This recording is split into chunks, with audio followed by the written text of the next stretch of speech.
De 2000 à 2002, il fut le Premier ministre du Togo. En 2020, Agboyeme Kodjo était candidat à l'élection présidentielle, une élection qu'il dit avoir remportée. 2 ans après la procédure qui l'oppose à l'État togolais, la Cour de justice de la CEDEAO a tranché en sa faveur. Aujourd'hui, il exige d'être rétabli dans ses droits. Agboyeme Kodjo, bonjour. Oui, bonjour. Depuis la présidentielle de 2020, que vous déclarez avoir remportée, vous êtes poursuivi pour atteinte à la sécurité intérieure de l'État, diffusion de fausses nouvelles et troubles aggravés à l'ordre public. Depuis, vous vivez en exil. Vous avez attaqué l'État togolais en justice. La Cour de justice de la CEDEAO vous a donné raison. Qu'espérez-vous de cette victoire symbolique? Vous savez, j'ai décidé aujourd'hui de sortir de mon anonymat, de ma clandestinité, parce que le peuple togolais souffre et je suis constamment interpellé. Et il ne vous a pas échappé aussi que ça fera 4 ans, jour pour jour, que sur votre chaîne, j'annonçais ma candidature et que je vous affirmais que je remporterai cette élection. Et donc, le moment donc est venu donc de parler au monde entier, parce que j'ai dit j'ai remporté cette élection, c'est pas Faure qui me démentirait. Lui qui m'a envoyé un baron de son régime me dit nous avons volé ta victoire. Tu ne peux nous mettre en prison car nous avons le monopole des forces de défense et de sécurité. Abandonne tes recours, accepte d'être le Premier ministre au pouvoir élargi et tu auras une valise de 10 milliards de francs CFA. 48 heures après, je lui ai fait comprendre que le mandat que le peuple m'a donné, ce n'était pas pour être Premier ministre, ni pour, en tout cas, garnir mon compte. Ce n'est pas non plus le président Emmanuel Macron qui me démentirait, puisque interpellé le 26 mars 2020 sur la diffusion donc de faux messages de félicitations donc sur RFI, il répondit ni la France, ni l'Allemagne, ni l'Union européenne ne l'ont reconnu. Ce n'est pas non plus l'ancien patron de la DGSE qui a mis ses radars pour surveiller les élections que j'ai interpellé après le crime électoral qui a été commis, qui me démentirait, puisqu'il m'avait dit qu'il était en mission en Russie. Au retour, on lui a dit que j'ai gagné de façon éclatante cette victoire, enfin ce scrutin, mais que Faure a réussi encore à se maintenir en volant. Donc, le peuple togolais sait que je suis le gagnant. J'ai reçu plein d'invitations. Aucun corps intermédiaire n'a reconnu la victoire de Faure. Et on dit sur RFI, comme quoi qu'on a reconnu. Donc, la procédure, vous la connaissez. Et qu'est-ce que vous attendez aujourd'hui des autorités togolaises? Les autorités togolaises qui reconnaissent, d'abord même les autorités françaises, qui reconnaissent que Faure n'a pas gagné. Et je vous dirai également donc au lendemain donc du hold-up, j'ai envoyé une délégation à Abuja rencontrer monsieur le président Goodluck, qui dit qu'il va intervenir pour que tout le monde la CEDEAO rectifie le tir. Le chef de mission de la CEDEAO à cette élection, coincé, était obligé de m'avouer que Faure n'est pas le fruit du processus électoral, mais que c'est la France qui a demandé de le maintenir. Je souhaite du moins qu'on mette fin à la subversion du droit international et que la victoire du peuple togolais soit reconnue. Vous avez été le Premier ministre de M. Gnassingbé, le père de l'actuel président. Une médiation ne serait-elle pas utile pour vous permettre de rentrer à Lomé et d'être rétabli dans vos droits? Oui, la médiation, nous avons été trahis donc par le G5 parce que l'ambassadeur des États-Unis a refusé de reconnaître les résultats. Le département d'État américain a envoyé une note demandant au pouvoir togolais de procéder à un décompte bureau de vote par bureau de vote. Ils ont refusé. Et donc, la médiation, moi, je suis prêt. Mais il faudrait du moins que le médiateur soit impartial et incorruptible. Parce que nous connaissons les méthodes que le régime en place au Togo utilise. Et donc, pour moi, aujourd'hui, la balle est dans le camp français. C'est-à-dire, est-ce que Emmanuel Macron, demain, parce qu'au moins, du monde, la France n'est pas une république bananière. Vous savez, j'ai des enfants français. Quand on est venu casser ma maison, frapper ma femme, mes enfants, mes proches, et on les a menottés, ils ont interpellé le consulat de France, personne n'a bougé. Ils ont écrit à M. Le Drian, personne n'a bougé.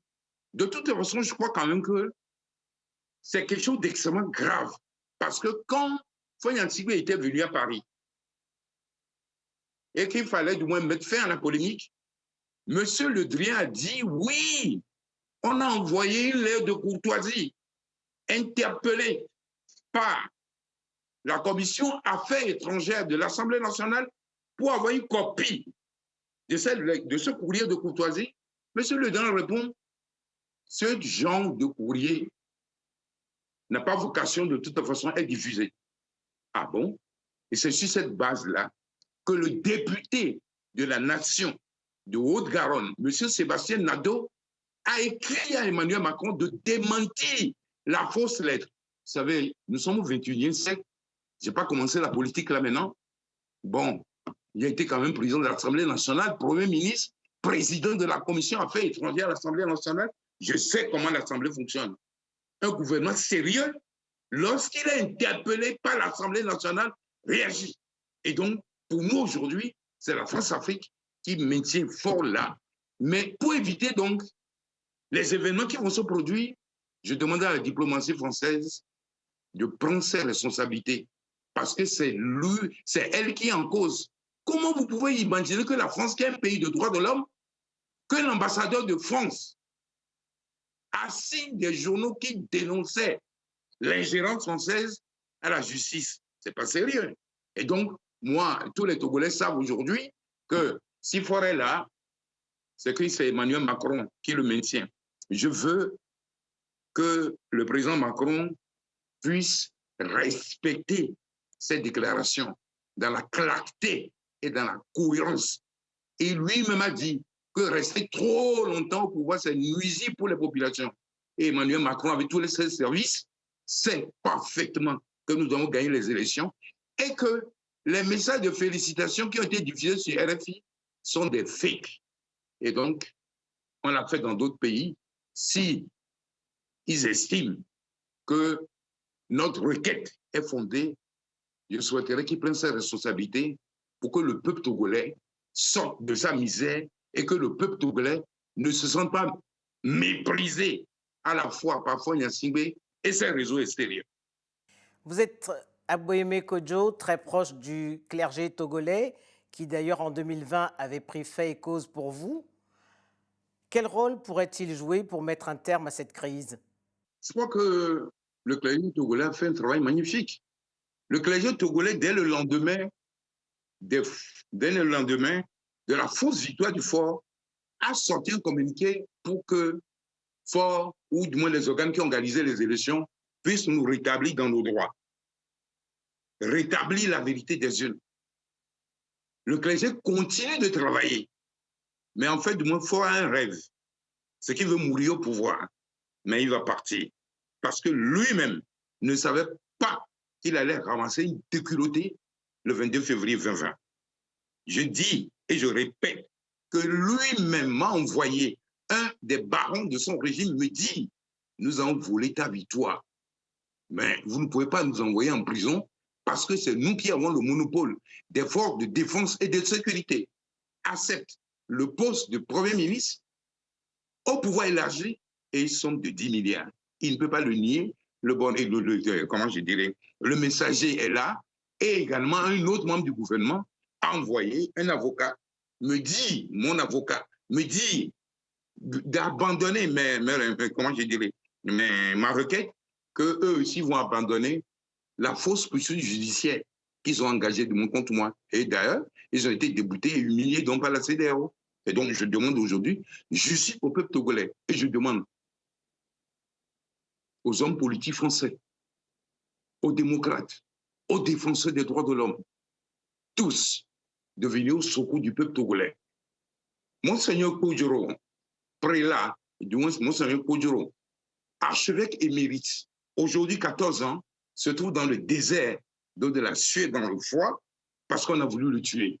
Moi-même, je suis dans la clandestinité depuis 3 ans parce qu'on a voulu me tuer. Parce que j'ai refusé de vendre, de faire un marché gré à gré sur le dos du peuple togolais. Et donc, je considère que c'est un scandale grave, mais que de toute façon, la justice togolaise, la justice française va, en tout cas, que la justice française donc, va régler avec des interpellations. Et puis, on peut vous dire également que ce qui s'est passé donc le 22 février ressemble à ce qui s'est passé avec le président Sylvanus Olympio.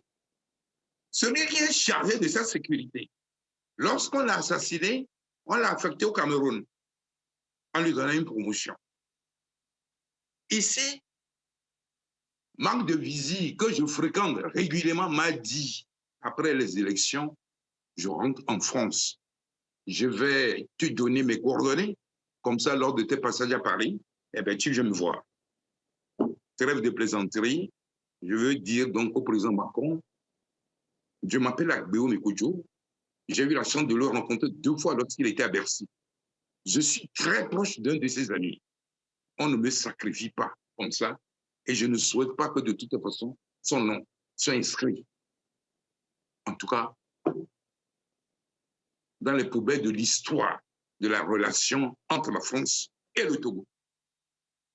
Agboyeme Kodjo, je vous remercie. C'est plutôt moi qui vous remercie.